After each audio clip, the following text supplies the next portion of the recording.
Où que tu sois dans le monde, mon ami, je te passe mon bonjour. Bienvenue dans un monde de fous, les amis. Dans cet épisode, nous allons voir un État qui fabrique sa propre fracture. Un artiste amputé qui résiste mieux qu'une armée. Des colons qui avancent pendant que l'Europe tourne le regard alors qu'il y a un cessez-le-feu. Des médias qui donnent des leçons de morale sans la morale. Une planète entière, les amis, qui bascule dans l'obscurité. Bienvenue en 2025. Et je voudrais remercier tous ceux, les abonnés fidèles, qui ne cessent, qui n'oublient pas que lorsqu'ils passent et qui laissent un petit commentaire, qui laissent un petit pouce j'aime. À vous, chers abonnés fidèles, je vous en remercie infiniment. Depuis 20 ans, un État construit un discours où le musulman n'existe plus comme citoyen, mais comme un problème. Une enquête de Julien Talpin intitulée La France, tu l'aimes mais tu la quittes, révélait l'année dernière que les musulmans de France ayant quitté le pays l'avaient fait pour la plupart à contre-cœur. Discriminés ou étouffés par un climat islamophobe, ces Français choisissent l'étranger où ils trouvent enfin la tranquillité et les opportunités professionnelles que la France leur a longtemps refusées. En réalité, malgré les efforts incessants des musulmans, tout a été fait pour les distinguer du reste de la population française. À commencer par les lois créées sous prétexte de troubles à l'ordre public, de laïcité ou de respect des valeurs de la République, la loi de 2004 sur les signes religieux ostentatoires qui visait principalement le voile islamique, bien que formulé pour toutes les religions. Puis la loi séparatisme de 2020 et plus récemment en 2024, le Conseil d'État a confirmé l'interdiction de l'abaya dans les établissements scolaires. Mais le summum de cette politique stigmatisante a été atteint en 2007 lorsque Nicolas Sarkozy a créé un ministère de l'identité nationale, un fait sans précédent dans l'histoire de la République française. 8 historiens ont immédiatement démissionné de la Cité nationale de l'histoire de l'immigration pour protester, estimant que cet intitulé ne pouvait que conforter les préjugés négatifs à l'égard des musulmans. Le rapporteur spécial de l'ONU contre le racisme Doudou Diène y a vu une banalisation du racisme et une lecture ethnique et raciale des questions politiques, économiques et sociales. C'est un ensemble de lois ciblées, répétées, qui transforment une pratique religieuse banale en marqueur de suspicion.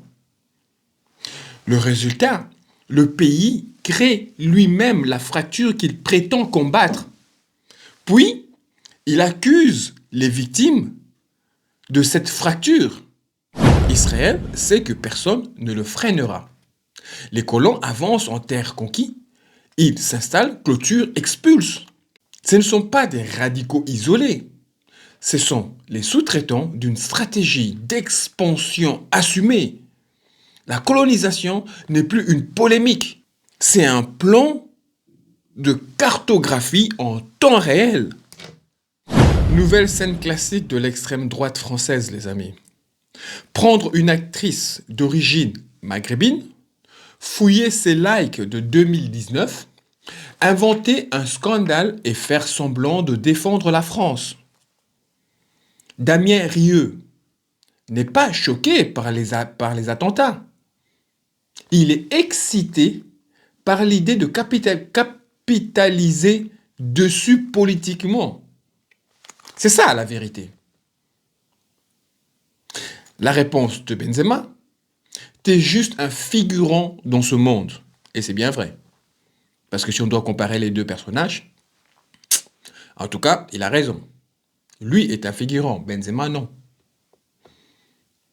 Résumez parfaitement le rapport de force.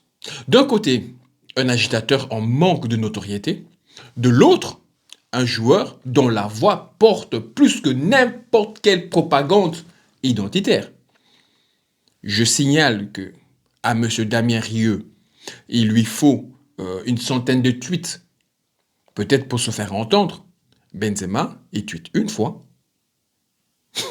Je vous laisse imaginer le reste. Et comme d'habitude, Rieu surjoue l'offensé, repart à l'attaque et essaie de relancer le buzz pour exister médiatiquement. En tout cas, rien sur la douleur des familles, rien sur la dignité du moment, juste une opportunité de plus pour instrumentaliser le 13 novembre et raviver la haine. Voilà ce que fait Damien Rieu. L'accusation des frères musulmans devenue une arme politique. La relaxe de Marion Maréchal ne blanchit rien. Elle montre surtout que l'accusation du frérisme ne nécessite plus aucune preuve. On n'est plus dans l'analyse politique, mais dans la suspicion préventive. Une religion devient une idéologie. Une idéologie devient un danger. Et le danger justifie l'exception. Le cercle est parfaitement pensé.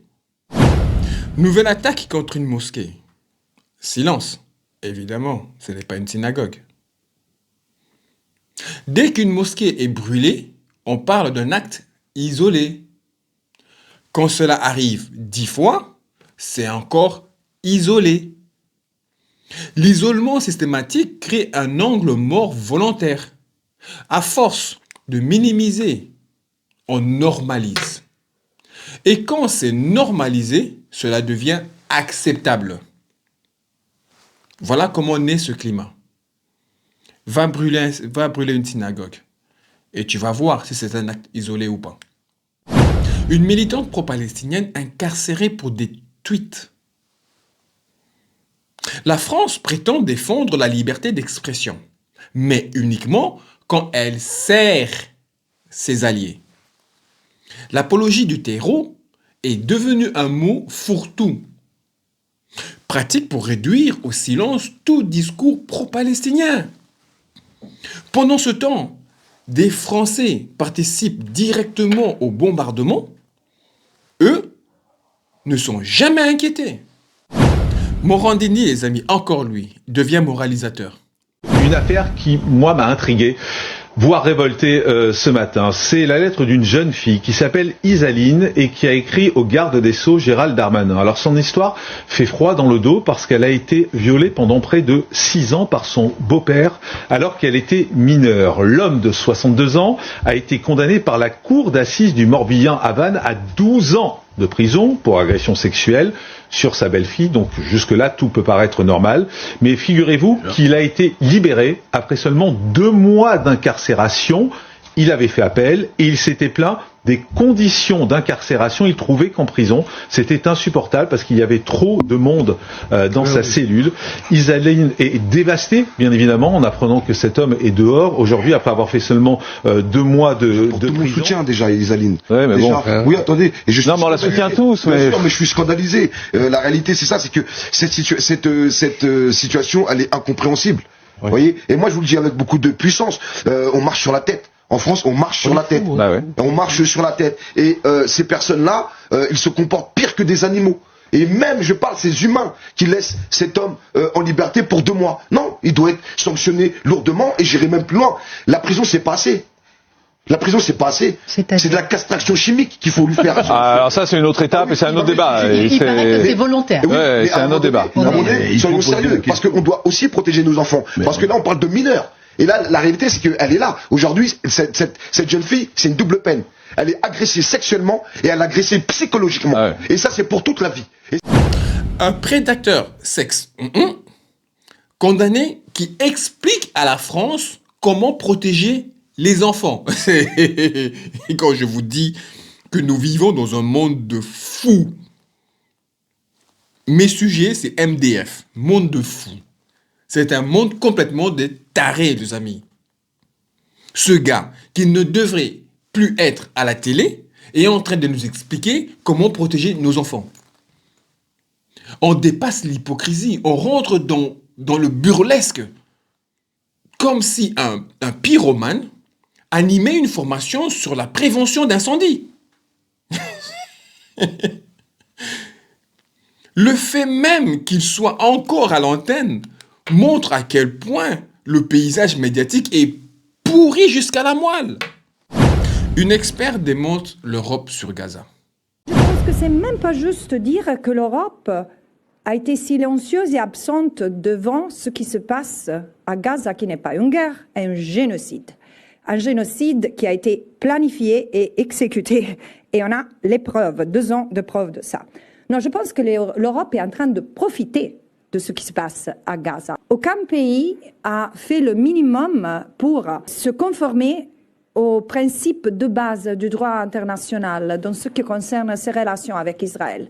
Parce qu'on a des règles de base qui ont été violées, mais Pas dans les derniers 2 ans. C'était l'habitude, c'était l'impunité qu'on a garantie à Israël pendant des décennies, qui a formé l'essence de la hubris d'Israël d'aujourd'hui et dans les derniers 2 ans. Parce qu'Israël commet des crimes de guerre dans le territoire qui est occupé depuis le 1967. Israël a bâti des colonies dès le 1967 et les colonies sont des crimes de guerre et a massivement dépeuplé des parties consistantes du territoire à Gaza, en Cisjordanie et à Jérusalem depuis le 1967. Israël n'a jamais payé un jour pour ces crimes. L'Europe politique, dans son essence la plus crue, reste mercantile et garde dans son âme un ethos colonial et racial qui est imprégné de notre passé et enraciné dans notre présent colonial. David Guiraud ridiculise Gluckman. Si vous considérez que le Hamas est terroriste, monsieur, vous devez avoir Est-ce que vous ne le une considérez exigence. Monsieur, je vais vous dire une chose. Bah dites-le. Si vous estimez que c'est un mouvement terroriste, Vous ne l'estimez pas, comment vous. est-ce que vous qualifiez, vous, Oui. Très bien. un Premier ministre qui, sur les réseaux sociaux du monde entier, montre des images de bombardements de civils? Comment vous le qualifiez? Comment vous qualifiez le Premier ministre d'un État qui bombarde, qui bombarde et qui met des vidéos de bombardement de civils sur Attendez, Twitter? moi- Est-ce qu'il est terroriste ou pas? Si vous voulez parler du Hamas comme terroriste, dites-le, qualifiez-le. Si vous voulez Que parler le du Hamas comme gouvernement terroriste, israélien, est-ce qu'on monsieur, peut dire les lorsqu'il poste bons- sur les réseaux sociaux des bombardements de civils, c'est quoi? Si tuer des civils est du terreau, comment alors qualifies-tu Netanyahou? Moshik Omor, colon, chanteur, accusé de viol. Les mêmes qui prêchent la pureté morale sont souvent les plus pourris. Ce n'est pas un hasard. Quand tu justifies la violence contre un peuple, tu finis par justifier la violence en général. L'idéologie coloniale fabrique des monstres, pas des citoyens, les amis, pas des citoyens. À Hébron, rentrer chez soi par une fenêtre. Une famille rentre dans sa maison par une fenêtre. Ils ont une porte, hein. Ils ont une porte d'entrée, elle est belle d'ailleurs. Mais ils rentrent chez eux par une fenêtre. Imaginez devoir expliquer ça à ton enfant, que la porte d'entrée n'est plus pour nous, que papa doit te passer par la fenêtre comme un voleur parce que des colons bloquent notre propriété, bloquent notre rue. On parle de familles entières qui vivent chaque jour avec la peur, l'humiliation et le bruit des menaces derrière les murs. Ce n'est plus seulement une injustice, c'est un quotidien qui casse les êtres de l'intérieur et un étouffement lent, délibéré, méthodique. Guénolé dit, fracasse encore une fois. En nombre de morts civils, ce qu'a fait Israël, c'est factuel, est beaucoup plus grave que ce qu'a fait le Hamas le 7 octobre. En nombre de morts, c'est factuel. Voilà, alors c'est factuel. C'est-à-dire qu'on a 60 000 morts, minimum. Source israélienne, pour le coup, hein, l'ancien chef d'état-major. On a 60 000 morts minimum, et de l'autre, on a 1000 morts. Ah, vous savez, donc en fait, Israël a commis 60 fois, en nombre de morts, les attentats du 7 octobre. Alors non. Si les vies humaines ont la même valeur, non. Et si on est cohérent, il y a un problème. Alors voilà, là, moi j'ai un problème, c'est là. Et là, tu reconnaîtras une cohérence, c'est que quand je dis que les auteurs des attentats doivent tous finir en tôle, je dis aussi, et pour les mêmes raisons, que Netanyahou doit finir en non, parce tôle. que c'est pas Et tous ceux qui l'ont exercé. Non, mais c'est des crimes de guerre et des crimes contre l'humanité. En droit. 60 000 morts palestiniens contre 1000 victimes du 7 octobre. Parlons-en. Soyons clairs. Et à un moment donné, oui, il faut mettre les chiffres sur la table. Ce n'est pas une figure de style, hein. C'est un rapport mathématique implacable. Et c'est justement là que Guénolé frappe fort. Et il frappe juste. Ce mec, il est très malin, mes amis. Bon, moi, il m'a un peu déçu quand il a été chez Hanouna et quand il s'est fait humilier plusieurs fois là-bas. Mais le gars, quand il rentre chez lui, mais il ne réfléchit pas comme tout le monde. Il réfléchit à l'inverse des autres. Je sais pas, il essaie vraiment de trouver des... Incroyable. Non, mais franchement, incroyable. Moi, j'aime bien sa façon de répondre aux gens. Donc là, au fait, Guénolé, il retire le vernis émotionnel. Il retire les alibis. Il retire les excuses. Il remet les faits dans leur exactitude brute.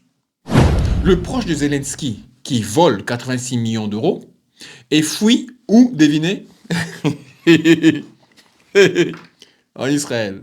Votre sentiment, général Chauvency, sur ce mal incurable, mais qui peut coûter très cher? Alors d'abord, je voudrais faire une petite parenthèse, parce que c'est un truc qui commence à m'agacer. Ça fait un certain nombre de fois qu'on voit des grands délinquants financiers qui trouvent refuge en Israël et qu'on n'arrive pas à les récupérer pour leur faire payer leur délinquance. Et là, je trouve quand même qu'il y a une zone de non-droit sur laquelle on devrait se poser. Oui, mais c'est le droit des pays, là, pour le coup. D'accord, mais néanmoins, je pense qu'il faut quand même le rappeler, c'est encore une nouvelle fois. Voilà. Bon, je ferme la parenthèse. Facile, hein? Corruption massive. Fuite rapide. Direction Israël. Rien de surprenant. Ce pays s'est construit une réputation de sanctuaire juridique pour mafieux, oligarques, déviaux, politiciens corrompus. Quand même les généraux français le disent à la télévision, c'est que le système se fissure. Voilà les amis, j'espère que vous avez apprécié ces quelques vidéos que je vous ai montrées aujourd'hui. J'ai pris grand plaisir à la faire pour vous. La vidéo est maintenant terminée. Je commence et je termine. Mais les discussions continuent dans les commentaires. Laissez des schtroumpfs bleus, abonnez-vous pour soutenir la chaîne. Et quant à moi, je vous dis, on se retrouve d'ici quelques jours. En attendant, paix sur vous.